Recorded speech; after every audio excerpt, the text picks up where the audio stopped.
যাদের চিতই পিঠা পারফেক্টভাবে হয় না, ভেঙে যায় কিংবা শক্ত হয়ে থাকে, তাদের জন্য আজকের এই রেসিপি।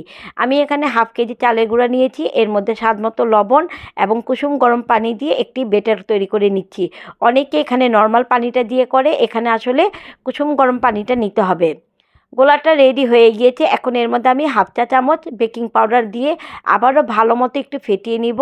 আপনারা চাইলে হ্যান্ড বিটার দিয়েও এটাকে একটু বিট করে নিতে পারেন, তাহলে বেটারটা পারফেক্ট হবে। আমি এখানে কিছুটা নারকেল কোড়ানো দিয়ে দিচ্ছি, এটা অপশনাল, আপনারা চাইলে স্কিপও করতে পারেন।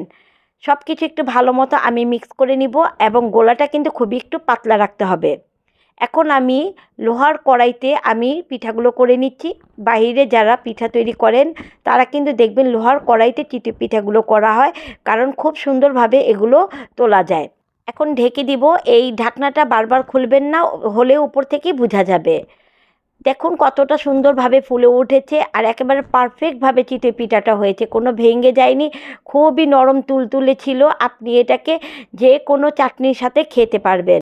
রেসিপিটি ভালো লেগে থাকলে প্লিজ প্লিজ লাইক, কমেন্ট এবং শেয়ার করতে ভুলবেন না। আপনারা শেয়ার না করলে অন্যরা জানবে কি করে।